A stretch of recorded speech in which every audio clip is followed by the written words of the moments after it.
Hello दोस्तों, आपका UPG में स्वागत है। मैं उमेश मिश्रा।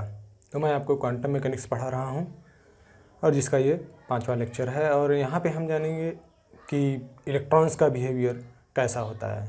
हम पिछले लेक्चर्स में अब जान चुके हैं कि क्वांटम मैकेनिक्स किस तरीके से डेवलपमेंट हुआ है। प्लैंक ने किस तरीके से रेडिएशन को एक्सप्लेन किया, फिर प्लैंक के लॉ को यूज करके आइंस्टीन ने फोटोइलेक्ट्रिक इफेक्ट को एक्सप्लेन किया, कॉम्पटन इफेक्ट एक्सप्लेन किया गया, और प्लैंक के ही सिद्धांत को यूज करके, प्रिंसिपल को यूज करके नील्स बोर ने भी हाइड्रोजन एटम प्रॉब्लम को सॉल्व करने की कोशिश की और उन्होंने सॉल्व भी किया। तो वहाँ से हमने देखा कि क्लासिकल मैकेनिक्स में कुछ थियरीज़ को चेंज करके हमारे जो पहले के जो प्रॉब्लम्स थे, बहुत ही टिपिकल प्रॉब्लम्स माने जाते थे उस समय पर, उनको सॉल्व किया गया। तो इससे पता चला कि नहीं, हमें कुछ न कुछ चेंज करना है और यहाँ से हमारे क्वांटम मैकेनिक्स की डेवलपमेंट शुरू होती है। और हम पिछले लेक्चर्स में भी जान चुके हैं कि लाइट हमारा वेव या पार्टिकल, दोनों में से दोनों ही नहीं, दोनों मिला करके है। वेविकिल जिसका नाम दिया गया था, वेविकिल नाम दिया गया। ठीक है, तो आज हम जानेंगे कि इलेक्ट्रॉन्स पे क्या होता है, इलेक्ट्रॉन्स का बिहेवियर क्या होता है, उनका बिहेवियर वेव का होता है या पार्टिकल का होता है। क्योंकि इलेक्ट्रॉन्स भी काफ़ी महत्वपूर्ण है क्वांटम मैकेनिक्स में। यहाँ पे भी हम इलेक्ट्रॉन्स की एनर्जी को भी डिफाइन करते हैं। अभी आगे आप देखेंगे इलेक्ट्रॉन्स बहुत ही इंपॉर्टेंट रोल प्ले करते हैं क्वांटम मैकेनिक्स में। तो यहाँ पे हम इसलिए इलेक्ट्रॉन्स के बिहेवियर के बारे में जानेंगे। तो हम यहाँ पे शुरू करेंगे क्या कि इलेक्ट्रॉन्स का बिहेवियर कैसा होता है और किस तरीके से।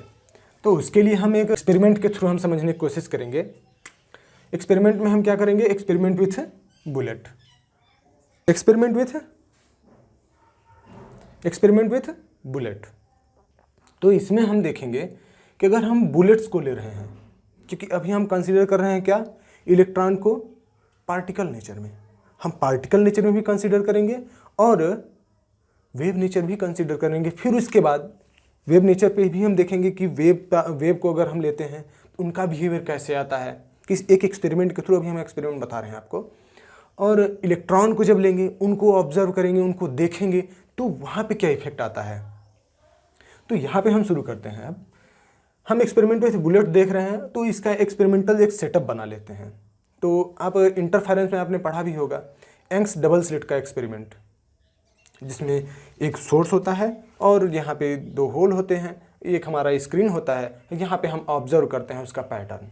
हम वहाँ पे लाइट सोर्स यूज करते थे यंग्स डबल स्लिट में। इस एक्सपेरिमेंट में आपने देखा होगा। तो हम एक्सपेरिमेंटल सेटअप कर लेते हैं और हम बुलेट्स के लिए हम एक गन का यूज करेंगे। और वो गन जो है बहुत अच्छी गन नहीं होगी, उसका जो एंगुलर स्प्रेड है, मतलब फैलने जो है वो बहुत ज़्यादा है, वो बहुत तेज़ी से फैल रहा है। तो ऐसा हम गन कंसीडर करेंगे। ठीक है, तो ये हमारा एक एक्सपेरिमेंटल सेटअप है। ये हमारा क्या है, गन है। और ये हमारा क्या है कि ये स्लिट है, ये भी एक स्लिट है, और ये हमारा डिटेक्टर है, ये हमारा डिटेक्टर है। अब यहाँ पे हम क्या कर रहे हैं कि ये गन है। अब गन हमारा क्या कर रहा है, रैंडमली बुलेट्स को फायर कर रहा है, और इसका फायरिंग रेट है वो काफ़ी कांस्टेंट स्पीड में है, वो एकदम कांस्टेंट स्पीड में है। रेट जो उनके बीच में है, एक बुलेट और दूसरे बुलेट के बीच में, वो कांस्टेंट है, फायरिंग रेट इसका कांस्टेंट है। अब यहाँ पे क्या हो रहा है कि जब ये फायर हो रहे हैं, तो यहाँ पे बुलेट यहाँ से क्रॉस करेगा, ये अब ये एक हम आर्मर प्लेट का हमने एक वाल बनाया है, आर्मर प्लेट का ये वाल है, और ये एक बैक स्टॉप है, बैक स्टॉप स्क्रीन हम इसको मान सकते हैं, बैक स्टॉप है। और यहाँ पे हमने एक डिटेक्टर कंसीडर किया है, और ये डिटेक्टर क्या है, कैसा डिटेक्टर है, ये सैंड को कंटेन किए हुए डिटेक्टर है। तो इससे क्या होगा कि जैसे ही इसमें कोई भी बुलेट जाएगा, ये वहाँ पे उसको स्टॉप करके उसको कैलकुलेट कर लेता है कि हाँ ये बुलेट आ जा। ठीक है, अब इस पे जब ये हम यहाँ पे देखेंगे क्या, इस डिटेक्टर को मूव कराते हैं हम, इस डिटेक्टर को मूव कराते हैं एक्स डायरेक्शन में। ये हमारा डायरेक्शन एक्स है, एक्स डायरेक्शन में अप डाउन मूव कराते हैं और हम चेक करते हैं कहाँ पे हमारे गन के बुलेट ज़्यादा हैं और कहाँ पे कम है। ये कम और ज़्यादा क्यों आ रहा है, रैंडमनेस क्यों आ रहा है, हम इसको थोड़ा सा देखते हैं। होगा क्या कि यहाँ पर जब ये आते हैं यहाँ तक तो ये सही रहता है, और जैसे ही ये यहाँ पे गया तो ये ऐसे ही यहाँ पे चला गया। ठीक है, अब मान लीजिए कोई भी बुलेट आ रहा है और ये यहाँ पे अगर टकरा जाता है, यहाँ पे बाउंस ऑफ हो जाता है, यहाँ पे अब बाउंस ऑफ अगर हो गया तो क्या होगा, जब ये वाल के किसी एज पे बाउंस ऑफ होगा, टकराता है इधर साइड, इस साइड में, तो ये क्या होता है, इसका हम बता नहीं सकते कि किस तरफ जाएगा किस तरफ नहीं जाएगा। तो हम बता ही नहीं पाएंगे कि किस तरफ जाएगा और किस तरफ नहीं जाएगा। तो वहाँ पे हम डिटेक्टर को यूज करते हैं क्योंकि हमें इसका डायरेक्शन पता नहीं है, किस तरफ जाएगा किस तरफ नहीं जाएगा। तो वहाँ पे हम यूज करते हैं डिटेक्टर को, और डिटेक्टर हमारा एक्स डायरेक्शन मूव कर रहा है। यहाँ पे किसी भी कहीं भी ये प्रोबेबिलिटी यहाँ पे प्रोबेबल हो सकता है, कहीं भी जा सकता है। तो जहाँ पे डिटेक्टर अगर कैच करता है इसको तो हम जान जाते हैं कि हाँ ये पार्टिकल यहाँ पे आया हमारा। उसी तरीके से यहाँ पे भी होगा। लेकिन यहाँ पे अगर हम एक चीज़ ये करें कि इसको हम कवर कर दें, इस स्लिट को, इस होल को हम अगर कवर कर देते हैं, कवर अप कर दें, तो जो फर्स्ट होल से हमारा जो इंटेंसिटी मिलेगा, इंटेंसिटी का मतलब यहाँ पे क्या है, number of bullets. Number of bullets कहाँ पे ज़्यादा मिलेंगे, तो नंबर ऑफ बुलेट्स हम देखते हैं कि इसके यहाँ पे, इसके सेंटर साइड में हमें ज़्यादा बुलेट्स मिलते हैं। इसके सेंटर साइड में नंबर ऑफ बुलेट्स ज़्यादा होते हैं। ऐसा नहीं है कि ये कहीं और जगह बुलेट्स नहीं हैं, बुलेट्स और भी जगह पे हैं, लेकिन यहाँ पे क्या है, ज़्यादा हैं। ऐसे ही अगर हम फर्स्ट को कवर अप करते हैं तो सेकंड वाले के लिए भी यहाँ पे बुलेट हमको ज़्यादा मिलते हैं, यहाँ पे बुलेट्स ज़्यादा मिलते हैं। और जब हम दोनों को ओपन रखते हैं, तो वहाँ पे हमें क्या मिलता है कि पूरे होल में यहाँ से यहाँ तक हमको इंटेंसिटी मिलती है, हमें नंबर ऑफ बुलेट्स मिलते हैं। और लेकिन सेंटर पे जो है वहाँ पे ज़्यादा नंबर ऑफ बुलेट्स मिलते हैं, सेंटर पे नंबर ऑफ बुलेट्स ज़्यादा मिलते हैं। ठीक है, नंबर ऑफ बुलेट्स सेंटर पे ज़्यादा मिलते हैं।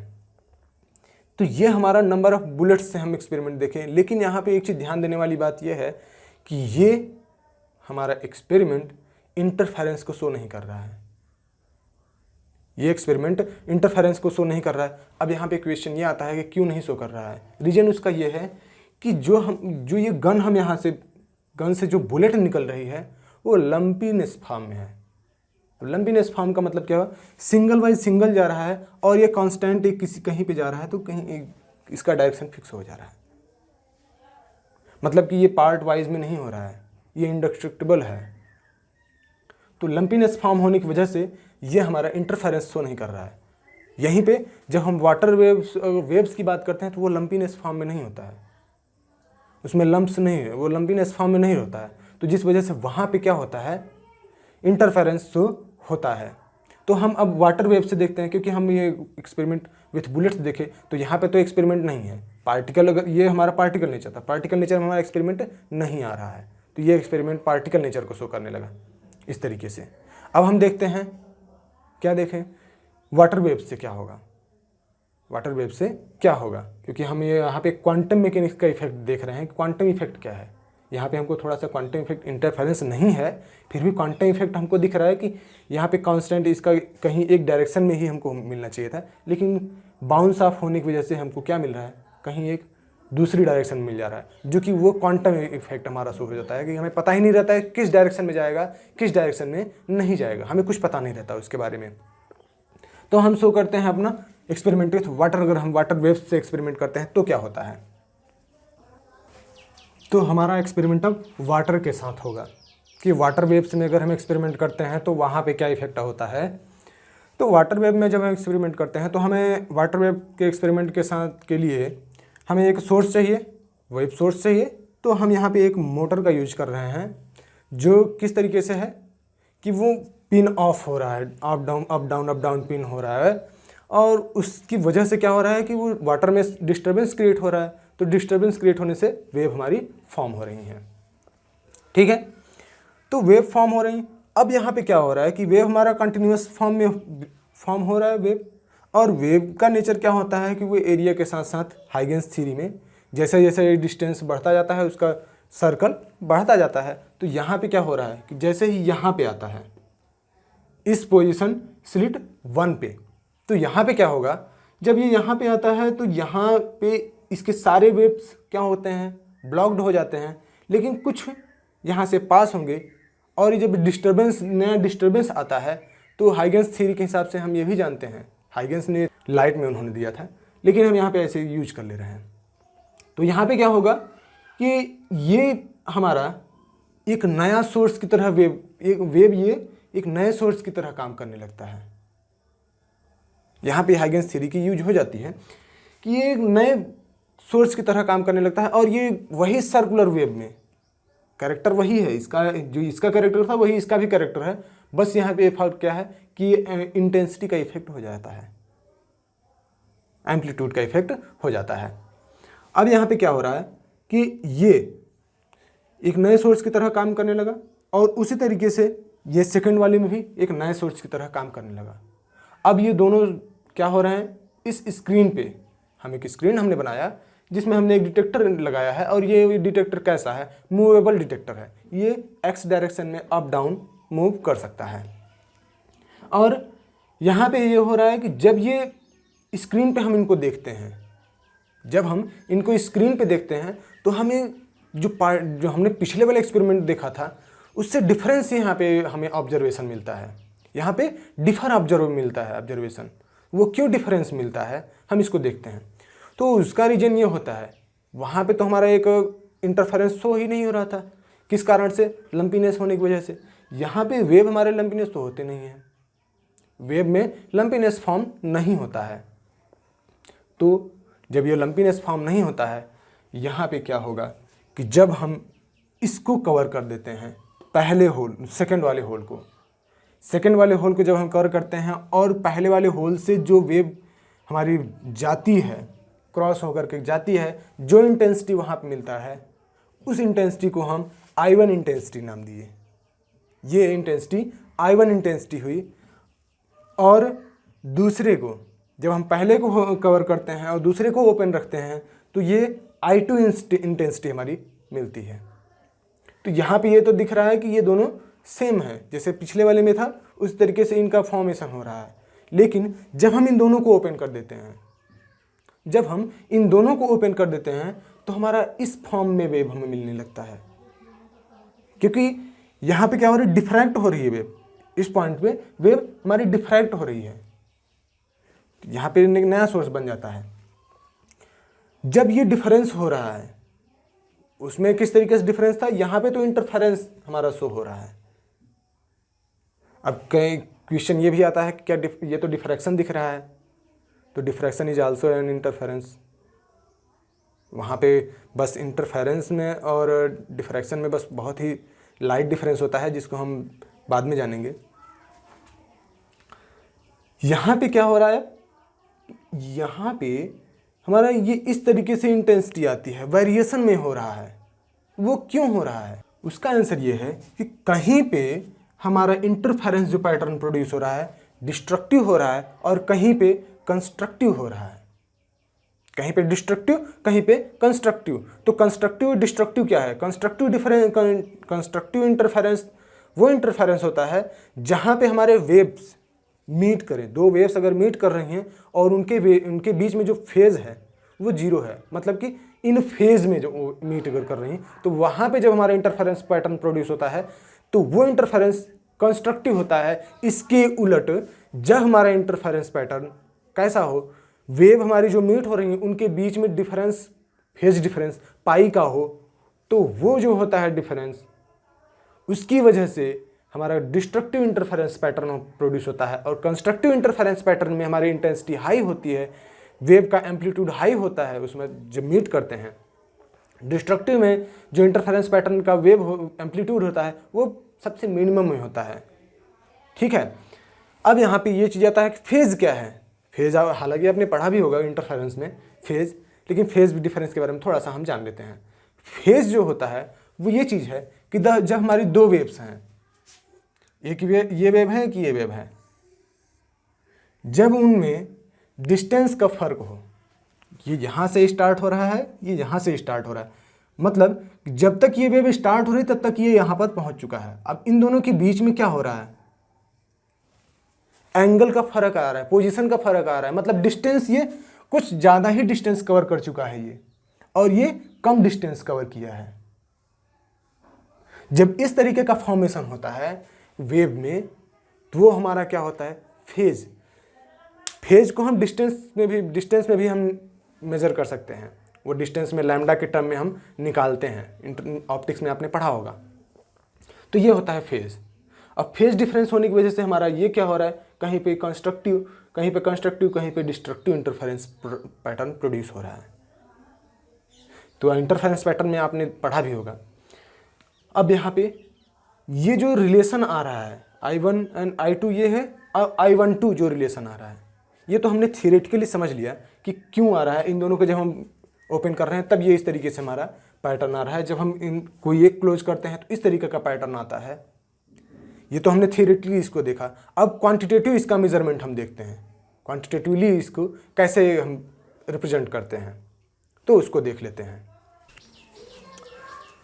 हमने इसका एक्सपेरिमेंटल हमने देखा, अब हम थियोरेटिकल देखते हैं। थियोरेटिकल में क्या होता है, थियोरेटिकल में मतलब क्वांटिटेटिव मेजरमेंट में अगर हम देखते हैं तो जो ये इंटेंसिटी I1 है, मतलब कि जब हम जो स्लिट 2 था उसको जब हम क्लोज करते हैं तो जो इंटेंसिटी हमको I1 प्राप्त होती है, तो उसका अगर हम एम्पलीट्यूड, अगर वेव फॉर्म लिखें, फिर वेव फॉर्म में अगर इक्वेशन लिखें तो इसको कैसे रिप्रेजेंट करते हैं, तो वो इस तरीके से हमारा रिप्रेजेंट होगा। I1 इक्वल टू क्या होगा, H1, मतलब कि हाइट ऑफ द एम्पलीट्यूड 1, जो इंटेंसिटी फ्रॉम होल 1 से जा रहा है उसके वेव की इंटेंसिटी एम्पलीट्यूड H1 है, और इसका अगर रियल पार्ट में हम लिखें, कॉम्प्लेक्स फॉर्म में लिखें, I ओमेगा टी, ये हमारा हुआ, या ओमेगा टी हुआ। उसी तरीके से अगर हम I2 की बात करें तो I2 के लिए भी सेम टू सेम होगा, H2 e to the power I omega T, जो height of wave 2, height of wave 2 मतलब कि फ्रॉम होल 2। अब अगर हम दोनों सोर्स को ओपन रखते हैं, I12 की अगर हम बात करें तो वहां पे क्या होता है, वहां पे ये होगा कि H1 plus H2 e to the power I omega t, correct है। अब यहाँ पे अगर हम सिर्फ एम्पलीट्यूड की बात करें, यहाँ पे हम वेव का एम्पलीट्यूड ही सिर्फ देख रहे हैं, एक्चुअल एम्पलीट्यूड इनका कितना है, एवरेज एम्पलीट्यूड जिसको हम बोल सकते हैं, तो I1 इक्वल टू क्या हो जाएगा, mod of H1 square, mod of H1 square. उसी तरीके से I2 के लिए mod of H2 square, same to same अगर हम इसके लिए भी करें तो क्या होगा, I12 के लिए क्या होगा, H1 plus H2 mod of whole square. अगर हम इसको ओपन करें, अगर अब हम इसको ओपन करें तो क्या होगा, mod of H1 square plus mod of H2 square plus 2 mod of H1 H2 cos of delta, ये आएगा। क्योंकि ये इसका हम इसको ओपन कर रहे हैं तो यहाँ से क्या आएगा हमारा, ये I1 plus I2 plus 2 root of I1 I2 cos of delta. अभी कॉस ऑफ डेल्टा क्या है, ये फेज डिफरेंस को शो करता है, मतलब इन दोनों वेव्स के बीच में जो डिफरेंस आ रहा है, इन दोनों इंटेंसिटीज़ के वेव के बीच में जो डिफरेंस आ रहा है वो कितना है, वो फेज डिफरेंस कितना है, उसको हम डेल्टा से डिनोट कर रहे हैं। और उसका अगर हम कास करते हैं तो ये हमारा इस तरीके से फॉर्मूला आ रहा है, जो कि हम इंटरफेरेंस में इंटेंसिटी वाले फॉर्मूले को हमने देखा है, पढ़ा है। तो यहाँ से भी हम इसको प्रूफ कर लेंगे। ठीक है, तो आज हमने क्या देखा कि इलेक्ट्रॉन का बिहेवियर जानने की कोशिश कर रहे हैं। उसके पहले हमने इसको बेसिक कॉन्सेप्ट हमने सीखा, इसका हमने बेसिक कॉन्सेप्ट सीखा कि अगर हम वेव को सिर्फ हमने वाटर वेव्स को लिया, यहाँ पे सिर्फ और सिर्फ वेव है, यहाँ पे हमने सिर्फ और सिर्फ वेव को कंसीडर किया, एक बार हमने सिर्फ और सिर्फ पार्टिकल को लिया, तो हमारा किस तरीके से नेचर आ रहा है, क्या हो रहा है जब हम सिर्फ और सिर्फ पार्टिकल को लिए, जो इंडेस्ट्रक्टिबल पार्टिकल, इंडेस्ट्रक्टिबल का मतलब कि हम उसको हाफ नहीं कर सकते थे, वो एक सिंगल पार्टिकल ही था और वो इतना छोटा भी नहीं था और ना ही बहुत बड़ा था। हमने पहला वाला एक्सपेरिमेंट हमने देखा था अपना पार्टिकल के साथ, बुलेट्स के साथ, तो वहाँ पे हमें इंटरफेरेंस नहीं मिल रहा था। लेकिन जब हम वेव्स के साथ कर रहे हैं, वाटर वेव्स के साथ, तो यहाँ पे हमें इंटरफेरेंस मिल रहा है। तो ये डिफरेंस हमको पता चला अभी, ये हमारा बेस हुआ। अगले लेक्चर में हम देखेंगे अगर हम इलेक्ट्रॉन को ले रहे हैं तो वहाँ पे क्या आता है डिफरेंस। और दूसरा कंडीशन ये भी देखेंगे, अगर हम उनको देखें, मतलब उनको हम ऑब्जर्व करें, मतलब इलेक्ट्रॉन बाय इलेक्ट्रॉन को अगर ऑब्जर्व करें तो क्या होता है। हम क्वांटम बिहेवियर जानने की कोशिश कर रहे हैं, क्योंकि क्वांटम बिहेवियर हमें पता चलेगा तभी हम उसको, वो डेवलपमेंट किस तरीके से हुआ तब हमें पता चलेगा। और अब हम क्वांटम मैकेनिक्स पढ़ने की तरफ बढ़ रहे हैं, क्वांटम मैकेनिक्स हम पढ़ने की तरफ जा रहे हैं। ठीक है, तो आज के लिए इतना ही, धन्यवाद। अगले लेक्चर में आपका फिर स्वागत रहेगा।